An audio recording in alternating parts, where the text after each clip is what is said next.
So, someone wanted to know how I achieved this effect. It's one of my models floating around in free space, at least it looks like he's floating around in free space. Now let's see how I set up the shot and how I processed it in Photoshop. So here's Photoshop with my first shot loaded, which is basically a shot of the studio I work in. Part of the studio I work in, and I wanted to have a nice 3D look, so I decided to put a lot of stuff in it. Like all my strobes. There's one here which is not connected. There's one connected on the softbox over here. Here's another softbox with a strobe, and there's a strobe from the ceiling. Well, actually not from the ceiling, it's from my boom over here, my new boom. Some extra stuff like an umbrella and some extra parts that were lying around, and just put it over it to get a 3D effect. The next shot I did was one with Remco in it, my model, and a face sitting on a chair. Cool, huh? That is the effect.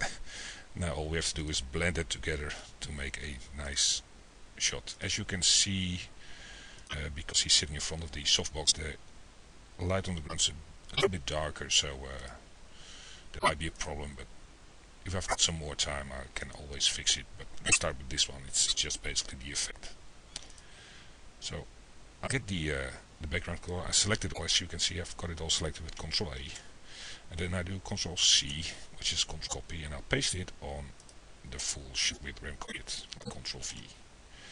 So Remco is disappearing, but not for long, because we create on layer 1, we create a layer mask, and we invert that layer mask. So select it, Ctrl I, like invert, and it's black, and you can see it goes back again. Now what we have to do is select a white color, because everything we paint over here in white color will disappear. Sounds difficult, but it's not. So we take a brush, we make it a little bit bigger, because we start with the big parts. So a big brush over here. I've got a tablet. Let's get my pen. So that's much better. That looks so much cooler, like with a tablet.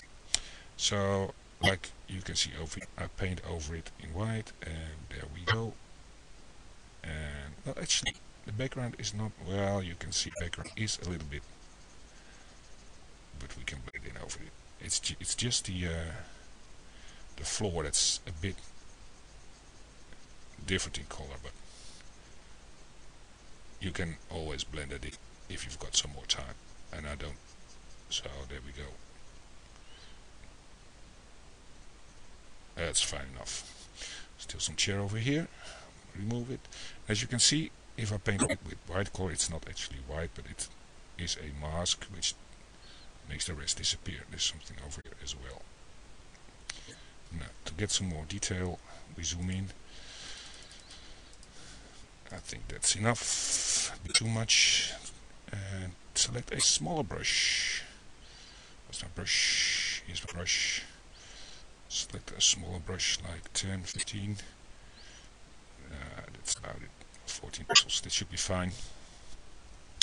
And continue painting over here, and be careful, and that's why I use a tablet, because it gives you such great control over your movements on screen. Like over here, so it's not a part of the chair disappearing. Now this was actually a hard part, because I thought it would spoil the entire picture.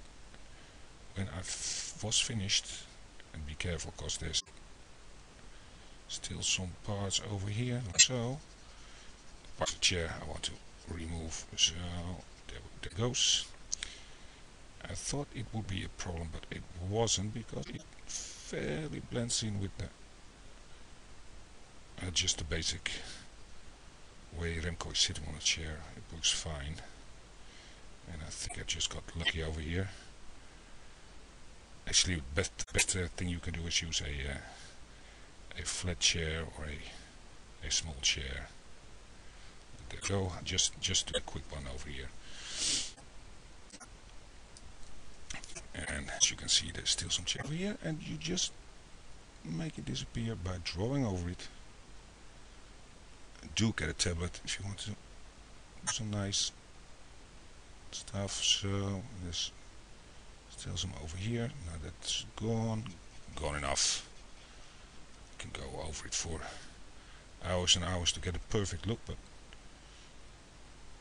If no one knows how it's done, they won't even notice what happened. There we go. A little bit. Oh, it is so nice, just like using a pen or a pencil or some crayons, like they say. There we go, and I think the effect is achieved. We can check it by zooming out. There we have it. A floating model in space. And as you can see, this worked out just fine. Okay, that's it. Hope you enjoyed it and hope to see some of your work soon. Have fun. Bye bye.